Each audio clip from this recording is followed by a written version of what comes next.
From Ukraine to Gaza and to Venezuela, Our Lady of Fatima's prophecy plays out. Nations are being annihilated. Meanwhile, Senator Josh Hawley defends traditional Catholics once again, and then he takes a stand for the soul of America. Good news, for the first time in history, Catholics outnumber Protestants in America, at least in Gen Z.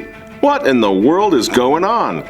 Meanwhile, back at the Vatican, the Holy Year is over and it's all Leo now. Question is, will it be Francis 2.0 or Benedict 2.0? Is Cardinal Joseph Ratzinger's reform of the reform rising again? It's all about Vatican II, baby. All that and more tonight from the Remnant Underground.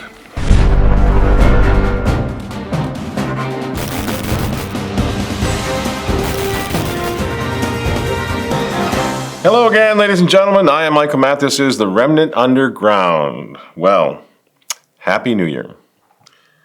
So here we go again. Deja vu all over again, right? Russia is calling this an act of aggression, armed aggression. China condemns it. Israel supports it all the way, of course, because U.S. will now have control of Venezuelan oil if all goes well, less dependence on the Middle East, and more time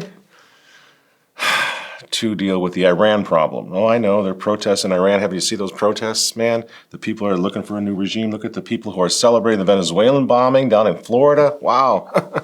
Man, I'm from Minneapolis, okay? Remember the George Floyd riots? The whole world changed because of the images of riots and protesters. You can't gain any actual knowledge about what's going on from any of the theater that they put on TV. And once again, you just got to look at it and say, I wonder what's going on here.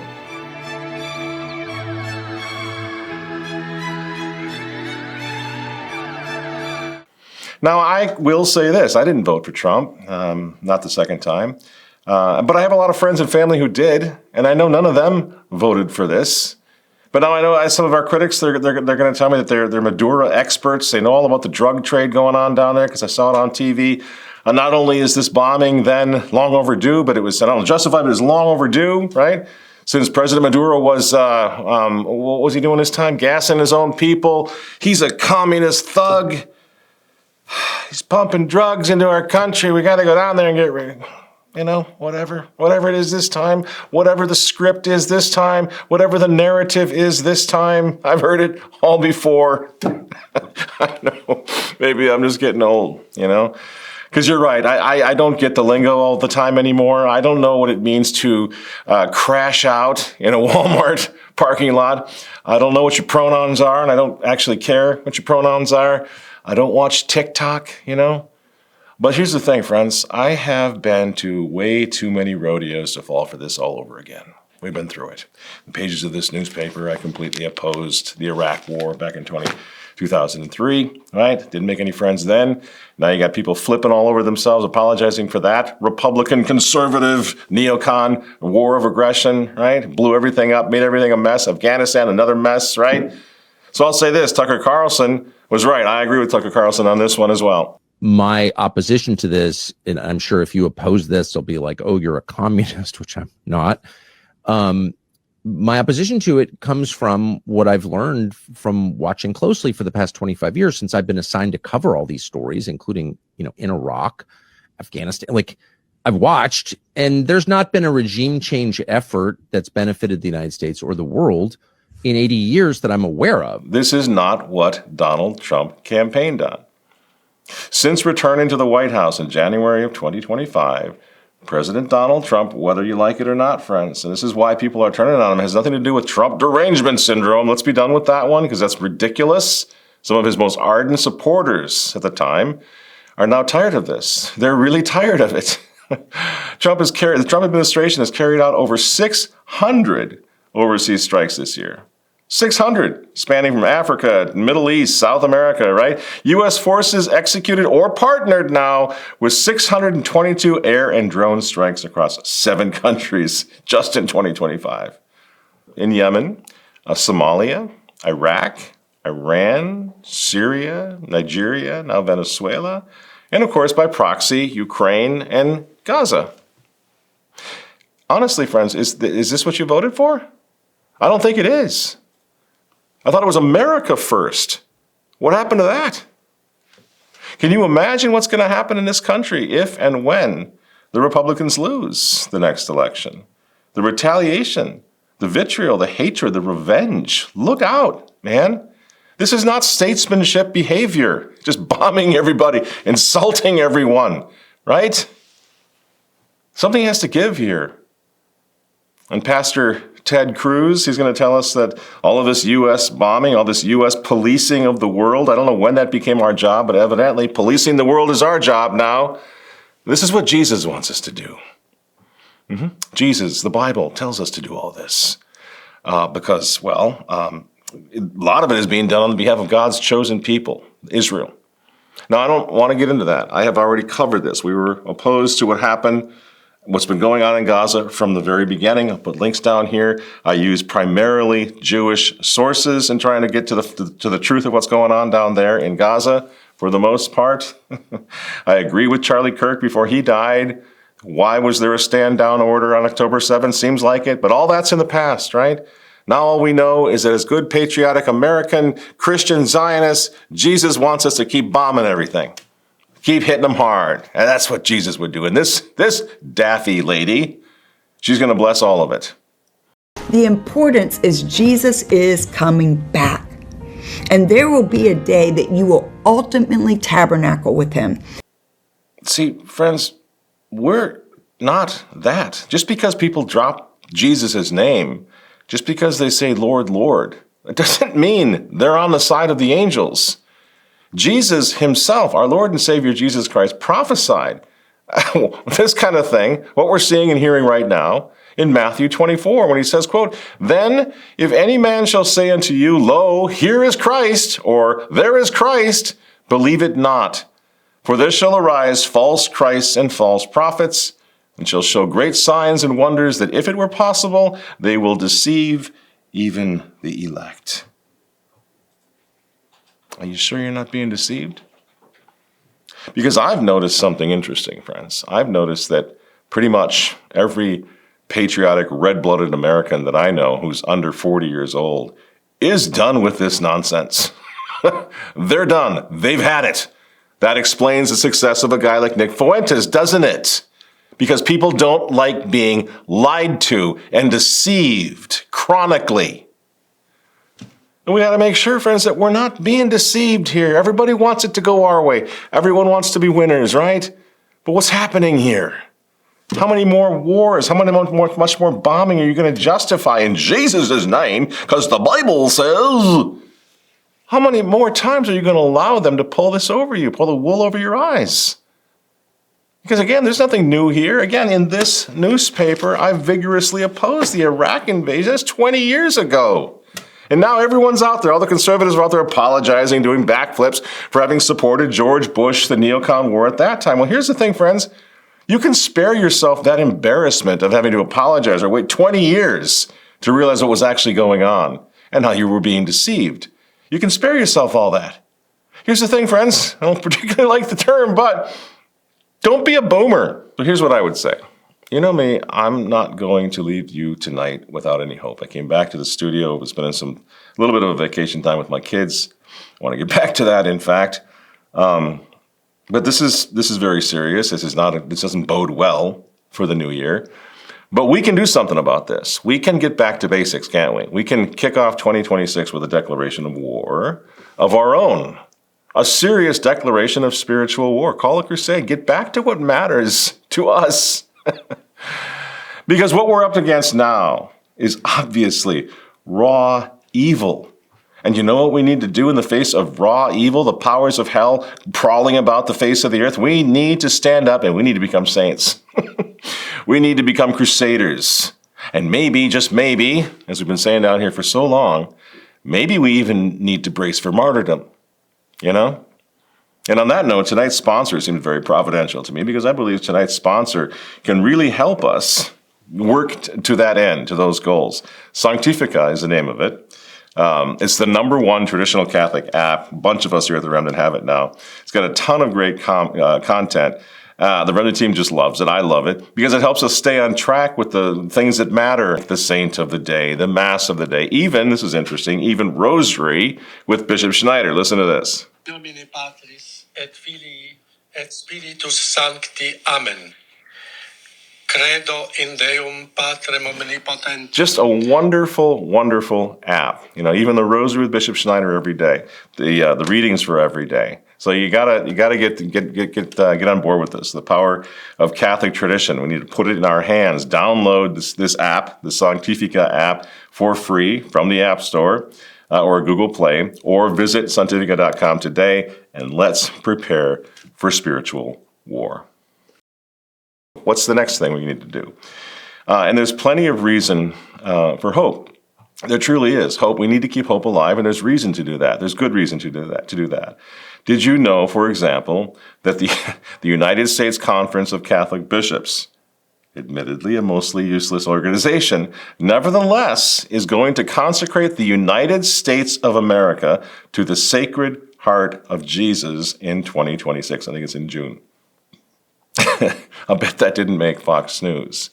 And here's what they said. Here's part of their statement from the USCCB reads, quote, 100 years ago, in 1925, in his encyclical instituting the Feast of Christ the King, Pope Pius XI, drawing on the teaching of Pope Leo XIII, cited consecrating oneself, one's families, and even nations to the Sacred Heart of Jesus as a way to recognize the kingship of Jesus Christ. What? Are you kidding me? Those of you new to this show maybe don't realize how many times I have quoted Quas Primas of Pius XI on the social kingship of Jesus Christ as the only way out of this madness, right? All of a sudden the USCCB is like, I think we should probably try to catch up on that one. And here's the thing, because man, don't fall for it. Don't fall for it. The bishops are a waste of time, man. Here's the thing, it doesn't matter. Some things have power in and of themselves. I don't care who we're talking about. I don't care who they are. This consecration itself has all the power in heaven and on earth to change history. We know this from St. Margaret Mary Alacoque. We have gone to Père Lemonnier many times. I've studied this apparition of the Sacred Heart. We studied this message. We know this from what happened with King Louis XVI in France, who hesitated and nearly lost the entire country. He lost his life because he hesitated, in my opinion. The mob, the thumbs up, thumbs down mob, eventually cut his head off, cut off his wife's head, right? And what made war against the Catholic Church. But he did consecrate France to the Sacred Heart of Jesus late in the end, and for that reason did, in my opinion, God did save the church in France. After the revolution in France, who do you have, for example? We all know them, household names. Curie of Ars, St. John Vianney, St. Therese of Lisieux. Lots of beautiful and powerful revival of the Catholic faith because the King of France finally obeyed and finally consecrated his nation to the Sacred Heart of Jesus. So if even the U.S. bishops, looking for some hope, if even the U.S. bishops in their synodal fog have finally gotten the message out there that the only way out now is through the consecration of the Sacred Heart of Jesus and through the social kingship of Jesus Christ, well, obviously, God has not abandoned his church. That's a tremendous cause for hope, and we need to pray for it. We need to pray for the bishops. Yes, Your Excellencies, we're with you, finally. That's it. Forget synodality. This is what you need to do to save the church, to save the world, to save souls, to save our family, to save yourselves. For 35 years, I've been working with my French allies at the Chartres Pilgrimage on this very theme, in the spirit of the Vendée, to consecrate our nations to the Sacred Heart of Jesus, to the Sacré-Cœur, which is emblazoned on all those flags you see on the Chartres Pilgrimage. In France, we're going to go again and do this next. 20,000 young people marching under the banner of the Sacré-Cœur, the Sacred Heart of Jesus. It's the only way out, right? We're going to do it again. So don't you dare give up hope right now, friends. This is a good sign from the bishops even.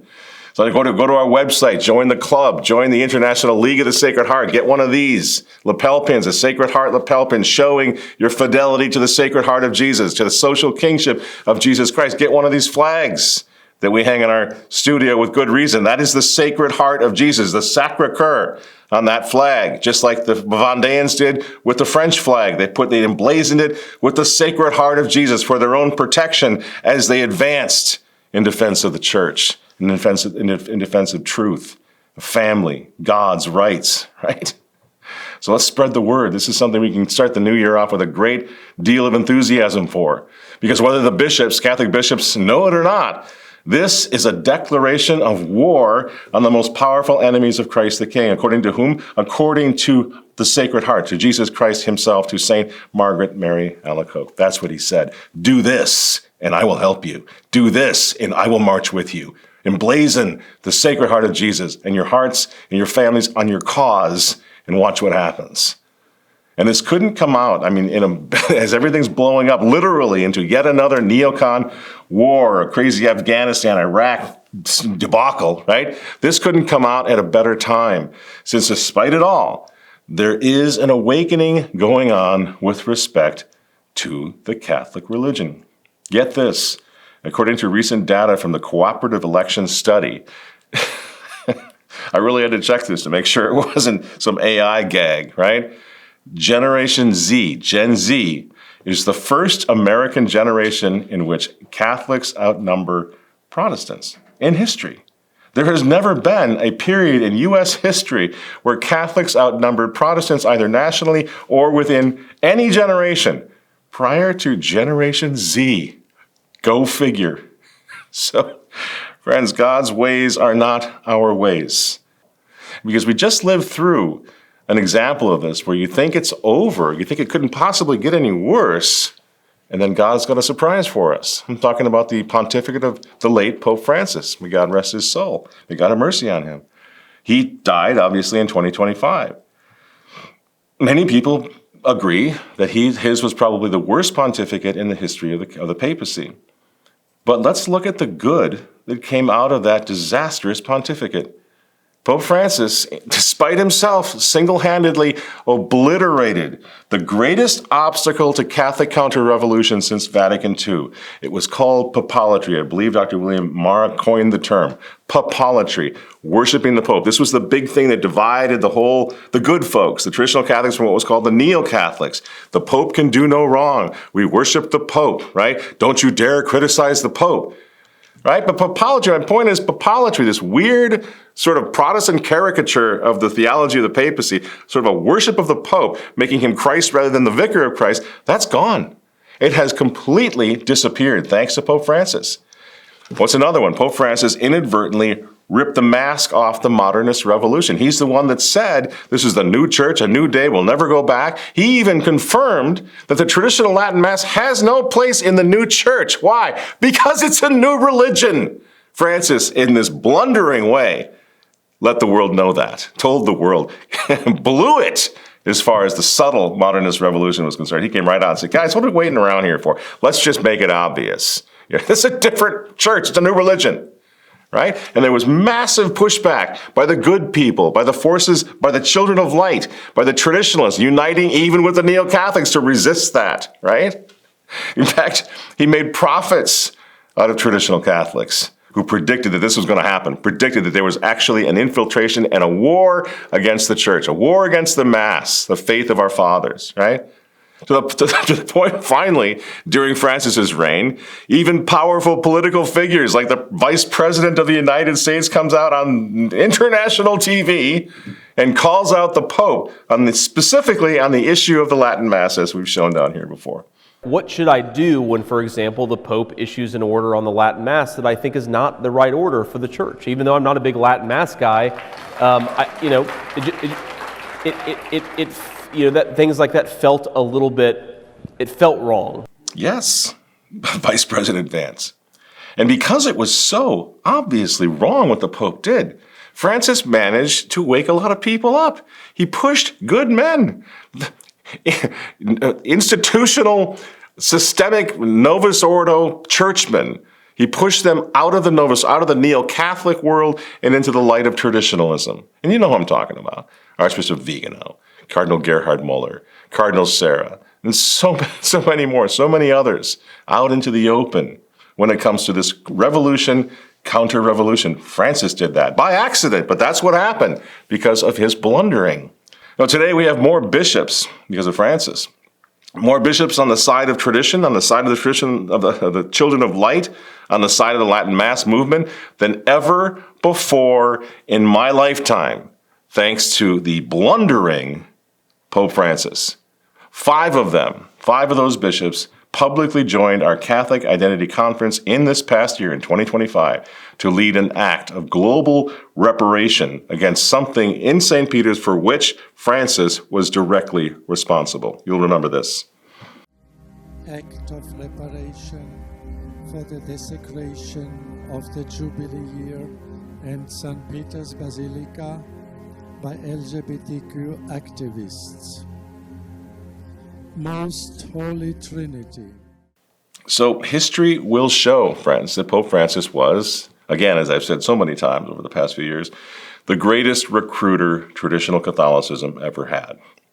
And this is the point that I was trying to make in one of my little Christmas time walks in the woods recently, which was misunderstood, but you remember, maybe some of you saw this. Traditionalism is stronger than ever. They're having trouble shutting it all down. Francis dies, and in comes Leo. Now, why would Leo do Francis 2.0? Do you see what I'm getting at? It would make much more sense for Leo to go, okay, I'm going to finish what Benedict was trying to do. I'm going to give them the reform of the reform. Because you know what? This is what Vatican II called for. I'm a Vatican II guy. Let's be nice to the traditionalists.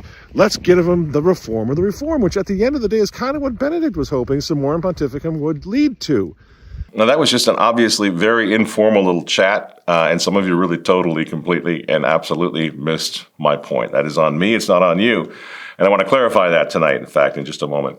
But first, I want to finish on this theme of what we're going to be doing moving forward, because I'm fired up, full of hope. We've got a lot of great ideas, good plans, most of which I can not talk about yet, but some of it I want to talk about tonight. And the first one is the announcement that we will be moving our show, the drop day for the Remnant Underground, from Sunday to Thursday night. I hope that works with everybody's schedule.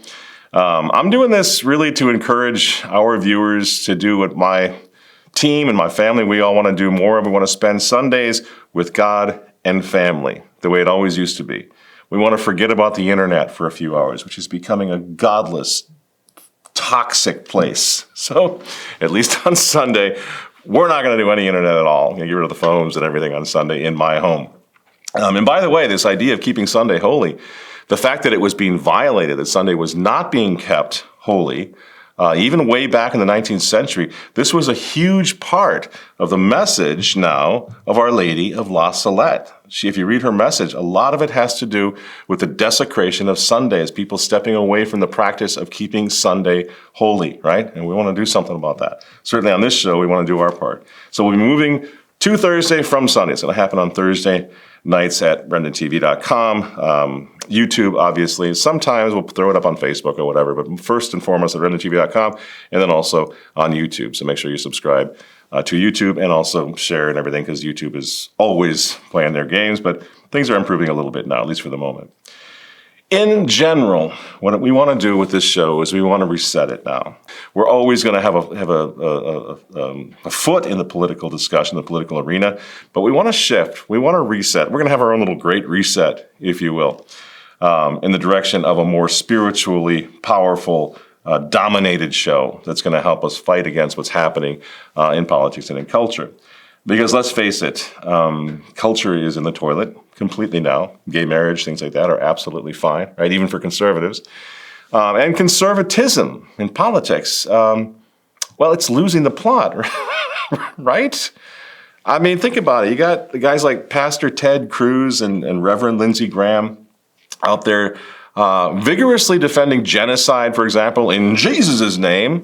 At the same time, when pro-life politicians are falling fast from party favor for defending the unborn, for saying, wait a minute, guys, we can't lose our identity as the pro-life party. We can't do that. So Senator Josh Hawley, God bless him. You remember him, by the way. He was out there going to bat for us. He was the one that defended Latin Mass Catholics at the hearings in D.C. He's still out there. This is just from a few weeks ago. He's still out there going to bat for us. The United States government created a list of Catholic parishes and groups it did not like, branded them as traditionalist Catholics, I guess that's now a slur, and tried to recruit spies into these churches, which is unbelievable to me. I mean, you were talking about a violation of one's civil rights. To my knowledge, that memo has never been formally withdrawn. The Attorney General of the United States at the time, Merrick Garland, sat where you're sitting, first denied it, then attempted to defend it. It is, in fact, totally indefensible. My question to you is, what can be done about discrimination like this by our own governmental institutions? Senator Josh Hawley, incredibly, is now persona non grata with the Trump administration for what? For something called Love Life Initiative. And here's what that looks like. Thank you for standing for the innocent unborn. Thank you for putting not just your time, but your resources, your prayers into this fight for life. We're not just fighting for a change in the law. We're not just fighting for legal protections. We are fighting to reawaken the soul of the United States of America. Now, if you go over to their website, Senator Hawley says, quote, "If we as a nation fail to see the inherent value of each and every life, we will lose the argument on abortion and the very soul of our nation." That's what we were saying here for a long, long time. That's what we've been saying.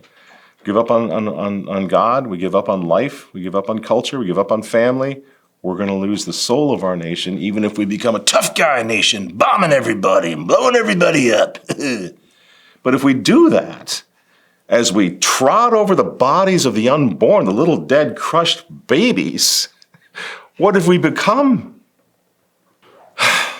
So Josh Hawley's out there right now accusing the Trump administration, and I agree with him, of moving away from the life issue. He just tweeted the other day, he says, "This is shocking that the FDA, the Trump FDA, has approved another chemical abortion drug when the evidence shows chemical abortion drugs are dangerous and even deadly for the mother and, of course, 100% lethal for the child." Now, you agree with that, right? You want the good guys to defend babies in the family, right? So why are we even still till this late into, now we're in 2026 and we're still talking about abortion pills? And the Trump administration is greenlighting even more of them with the generic ones. Why? Why are we still talking about this? We did write a letter to Secretary Kennedy and FDA Commissioner Dr. McCary. And that letter was calling out a need to focus on an urgent public health crisis of unregulated abortion drugs. You know, in our country, approximately 60% of abortions now are induced using these drugs. And one of them is mifepristone. And mifepristone is a dangerous and high-risk drug. So I want you to think about this, friends. Team Trump is going after pro-lifers for refusing to go along with the GOP backtracking on the pro-life issues. And I remember all these years doing Sharp pilgrimages. We're doing the Sharp pilgrimage again in Pentecost. I hope you'll join us. Registration is now open. But all these years, we've been doing it for 35 years. The French were envious of America. Do you know why? Absolutely envious of American conservatism. Do you know why? Because of the National Right to Life movement, because of the pro-life movement, which actually meant something. And millions of people, especially young people, were involved. Okay, so now the GOP wants to backtrack on that so they can back Israel and do this nation building and regime changes and greenlight gay marriage. What? We're not going to go along with that, are we? Because we predicted that that's where this was going to go a long time ago. Here's what we said at the time. A source that I trust very much tells me that not only does Trump not want to go near the pro-life issue ever again, but if elected, he's going to be the opposite of the pro-life president that we saw before. Because according to my source, those who vote for Trump based on the good things he did for the pro-life movement in the past, the judges, Roe versus Wade, Dobbs, standing on the mall, he said these people who are voting, hoping that's going to happen again, they will, according to my source, be shocked to discover the extent to which Trump has been influenced to move away from the base, the pro-life base that got him elected in 2016. It's a new day. And that's exactly what's happening, right? It's nobody's fault. Lots of really good people, as I said, good friends, family members, writers and contributors to this newspaper. They took the chance. So this is not an indictment of anybody who voted for Trump, but it's going in a very, very dangerous direction. We need to open our eyes before something really bad happens. Because remember, Trump, the Trump administration, the Trump team was very open about this. They weren't hiding anything. And we pointed this out at the time. They actually gutted the GOP platform of most of its pro-life, pro-family language. Have you actually read the 2024 Republican Party platform. The 2016 platform mentions God 15 times. The 2024 Republican platform mentions him twice. The 2016 platform has 9 powerful statements in defense of the unborn.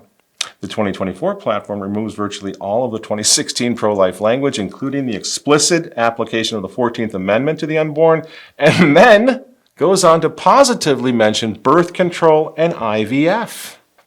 And now conservatives, all of us, are being asked to keep the defense of little babies, the defense of life, out of politics. It's a losing issue. Not for them, it's not.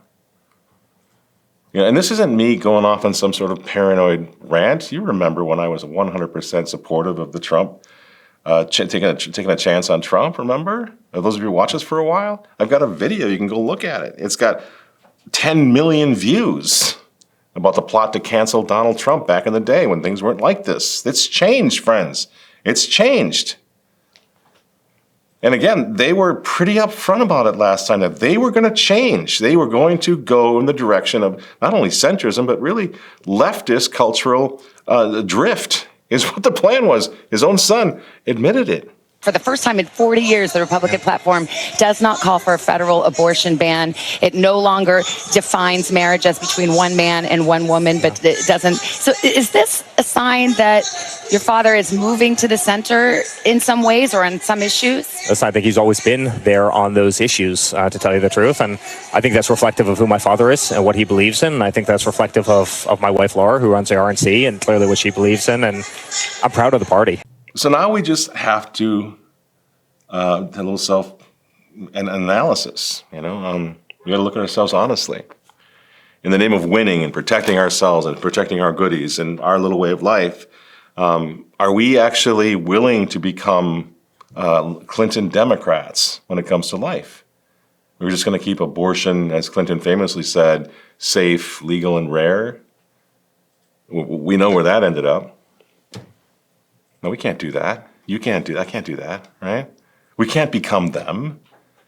So now we see the traditional Catholic counter-revolution emerging once again as the only solution. Even the USCCB, even the American bishops are talking about this, the Sacred Heart of Jesus, the social kingship of Christ. Everybody's like, they tried everything else. It's not working. Synodality, forget about it.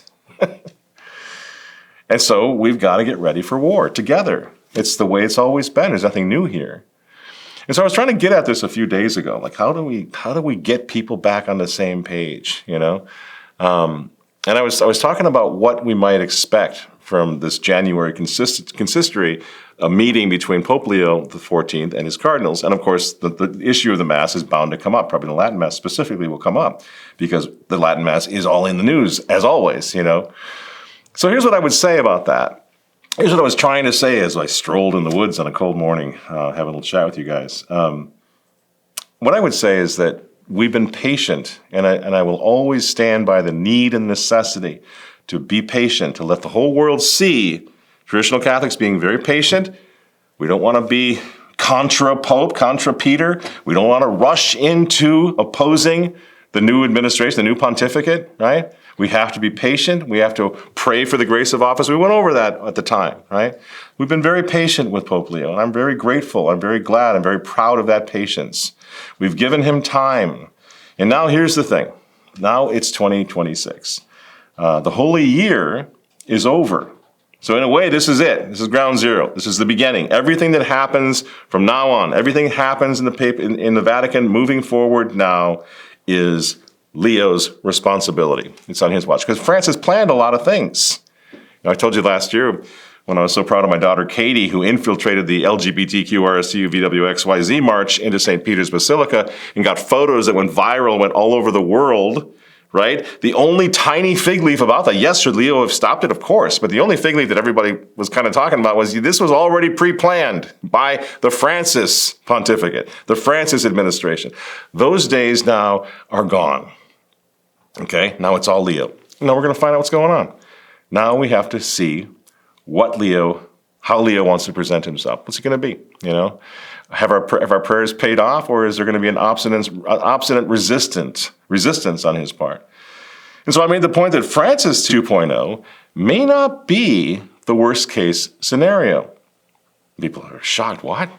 Well, I would remind you, I've been at this all my life. So I've been at this for 40 years.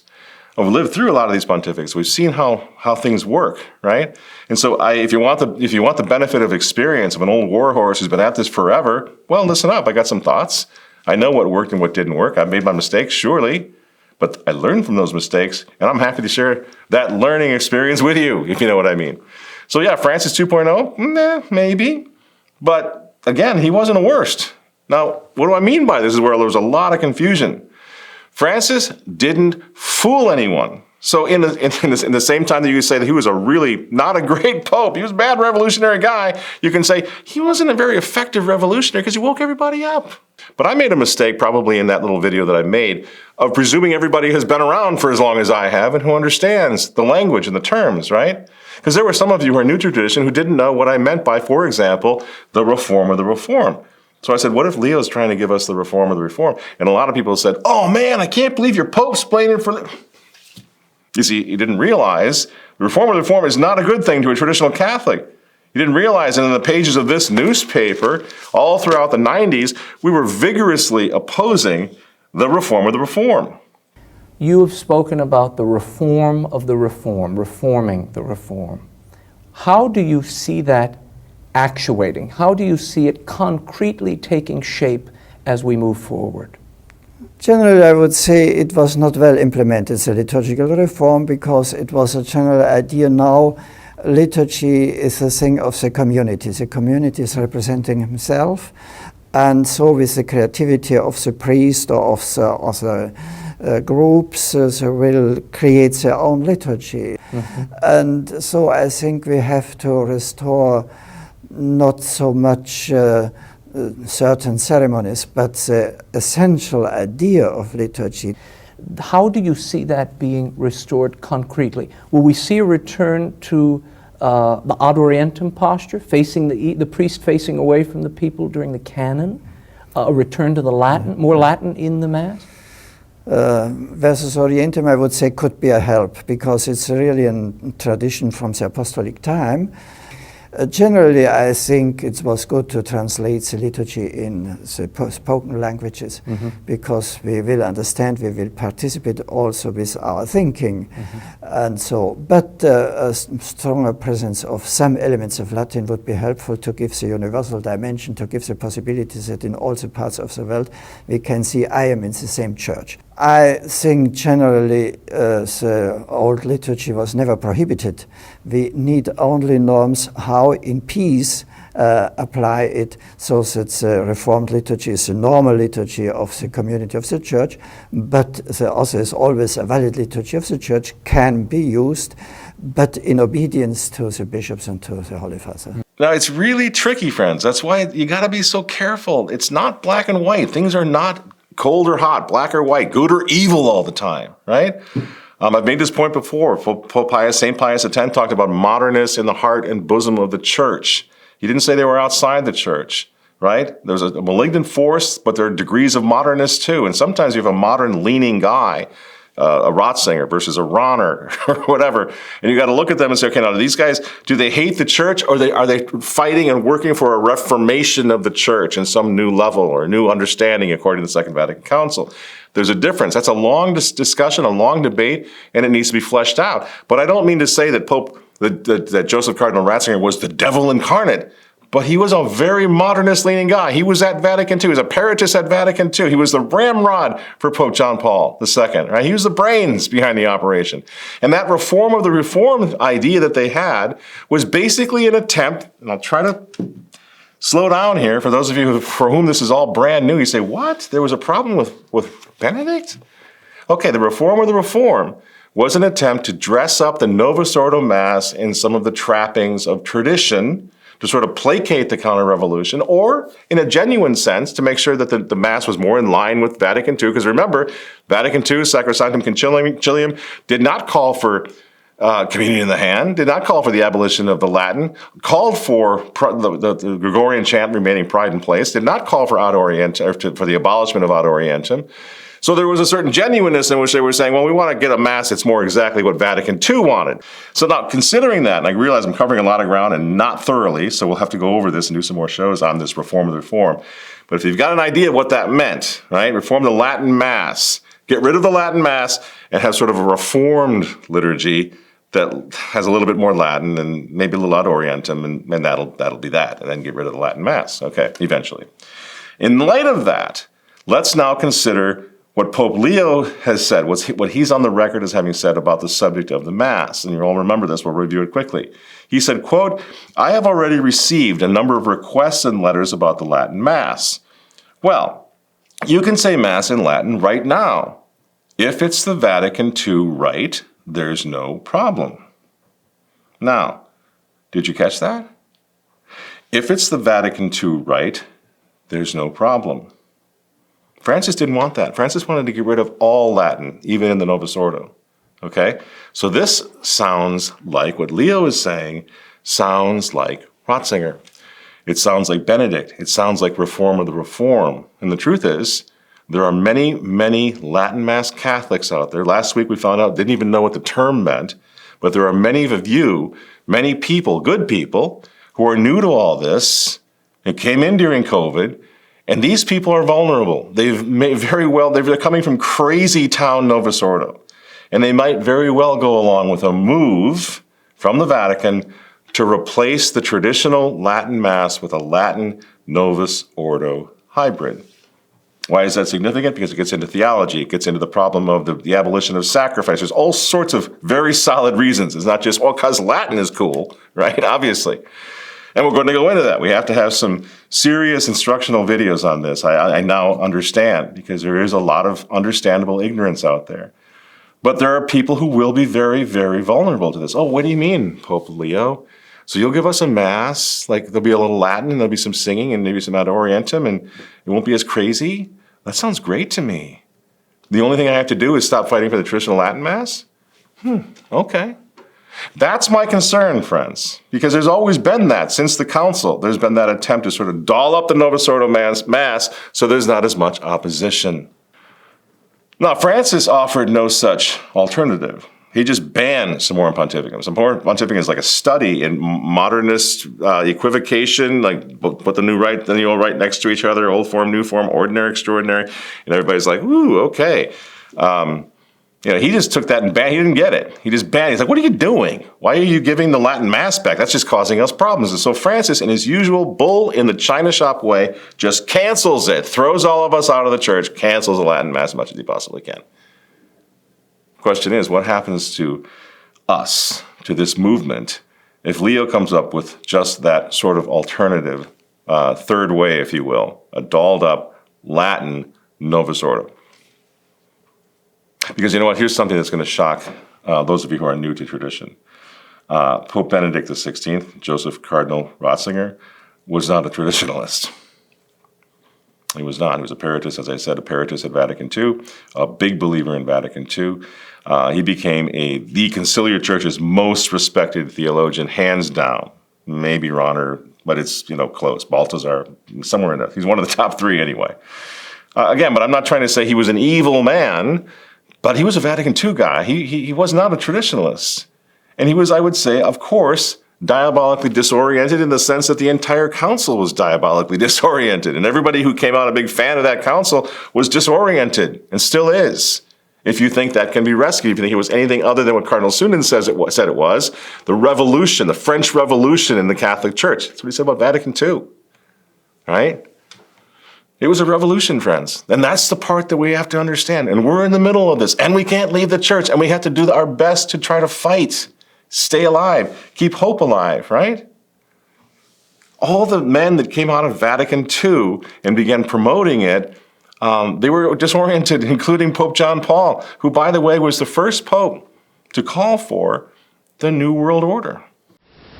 Mahatma Gandhi taught that if all men and women, whatever the differences between them, cling to the truth with respect for the unique dignity of every human being, a new world order, a civilization of love can be achieved. May God guide us and bless us as we strive to walk together hand in hand and build together a world of peace.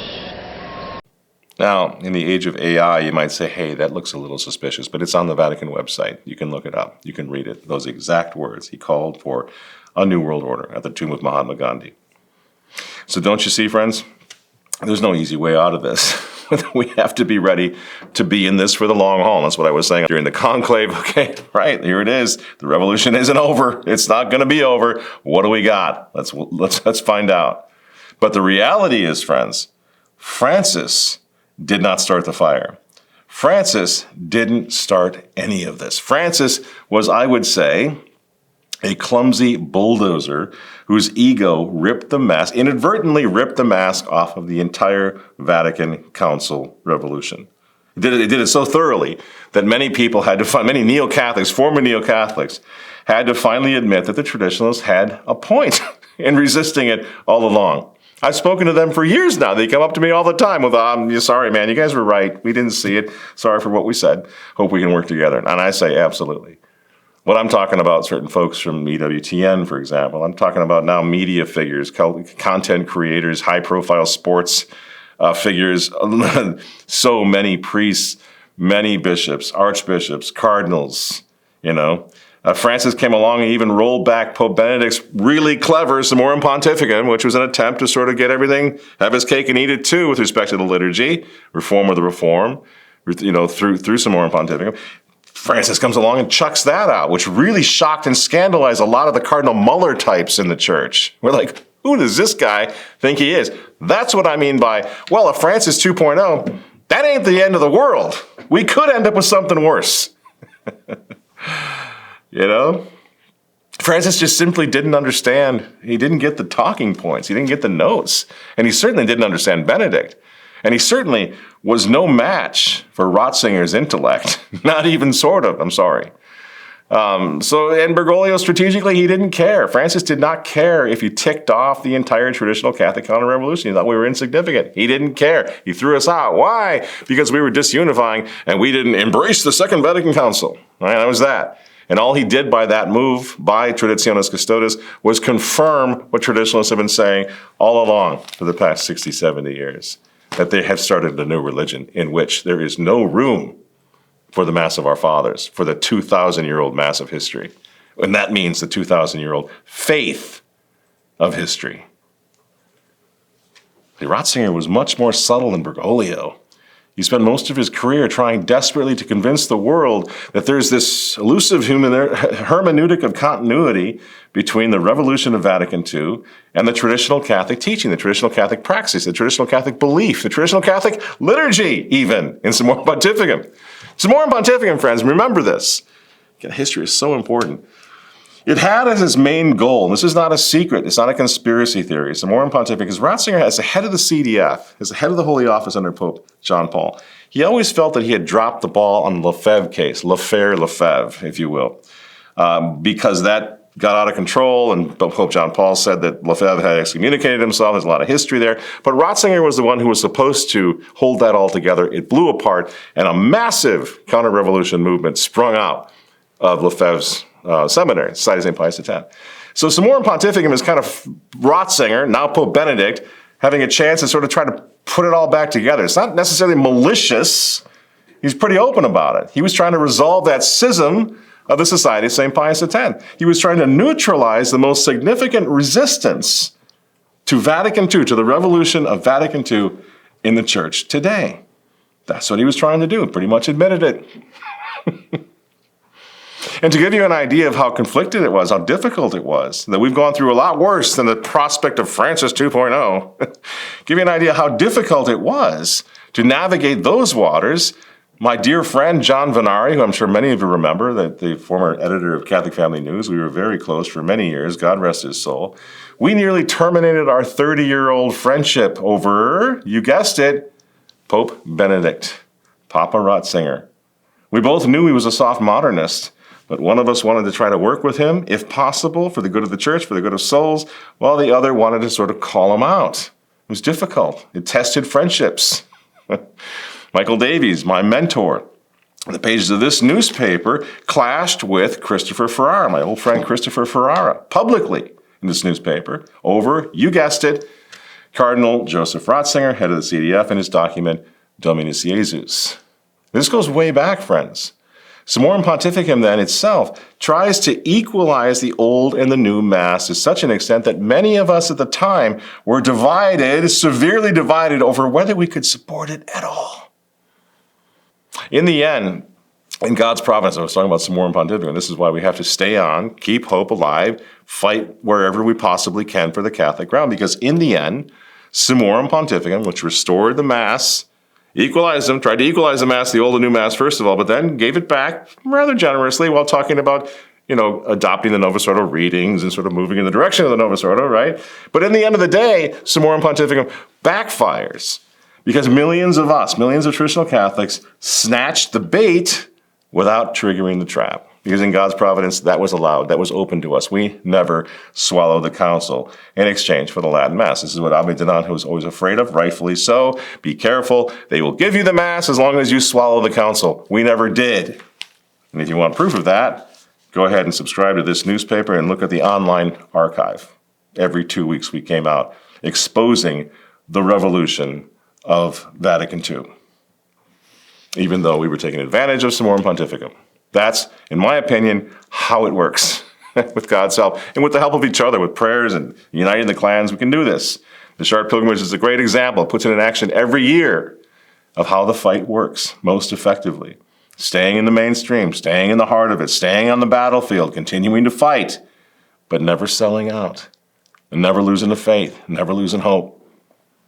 Because this whole thing, friends, this whole revolution is all about the spirit of the Second Vatican Council, and whatever that means, wherever that takes us. It's not just the Mass. It's about the Council. It always has been. The traditional Latin Mass, what does it do? It conflicts with the theology of the Council, and we'll get into that in a future show. But it does. You have to get rid of that Mass and all of its emphasis on sacrifice, right? You have to get rid of that to have a more gentle, a happier church that's more open, with open windows to the world. No longer believes that there's no salvation outside the Catholic Church, you see? That's the seduction. And like him or not, we're appreciative for what Pope Benedict did. I pray for the repose of his soul. I'm grateful for what happened. He tried to be fair with us, we get it, but we were very at odds with Joseph Cardinal Ratzinger. But nevertheless, he never stopped pushing Vatican II, friends, and we never lost sight of that. That was his deal. That was his agenda, pushing the council. He even tried to blame the media finally in the end, before he resigned, blame the media for the post-conciliar collapse of the human element of the church. Some of you may remember this. And we know that this council of the media was accessible to all. It was dominant, more efficient. This council created many calamities, so many problems, so much misery in reality. Seminaries closed, convents closed, the liturgy was banalized, and the true council has struggled to materialize, to be realized. The virtual council was stronger than the real council. But the real strength of the council was present, and slowly it has emerged and is becoming the real power, which is also true reform, true renewal of the Church. That moment, that was February 14th, 2013. 2 weeks later, Benedict stepped down, and Jorge Mario Bergoglio stepped in. And the rest is, as they say, history. So now where do we stand? Well, that's what we're going to find out. Pope Leo is at a crossroads. He's got to decide, who is this guy? First of all, we got to decide, who is he, right? He has to decide.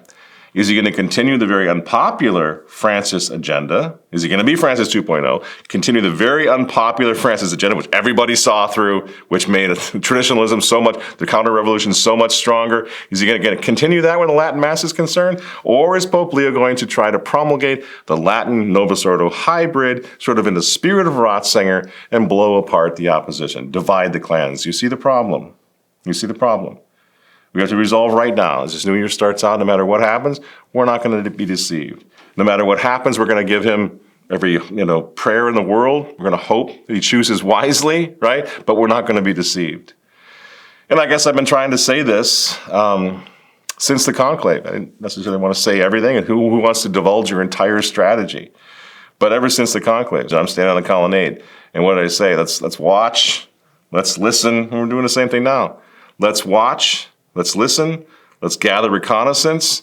Let's support the good bishops who are at the front line right now. Let's support the good cardinals who, despite our disagreements over Vatican II, are trying and fighting for the restoration of the Latin Mass on the front line right now. Support them. Pray for them all, friends. We cannot leave the church. This is the church into which God has placed us for a reason in his providence, right? We need to stay on and we need to fight. We cannot be scandalized to the point of leaving the church, but we can and must be wise as serpents and cooing as doves. We can and must keep hope alive. We can and must unite the clans, because this is happening on our watch. This is up to us. We need to learn from what worked in the past, hand it down to our children, and continue the counter-revolution for as long as this revolution goes on, for as long as this long war continues. Francis 2.0 didn't fool anyone, friends, but Benedict 2.0 could. That's all I'm saying. So we need to pray for Pope Leo. Don't give up on him. That's ridiculous. Pray for Pope Leo. He says and does some things that are absolutely wonderful. So pray for him. He's not a total lost cause. But don't be deceived by what might happen. Let the Pope see in us faithful sons and daughters of the Church, but also soldiers of Jesus Christ who will settle for nothing less than the faith of our fathers. As protected, as defended, and handed down to us through the Mass of our fathers. That's why it matters. So as we enter this new year, friends, thank you so much. Pray for us. We pray for you every day. Keep the faith in this new year. Don't lose hope. And we'll see you on the front line.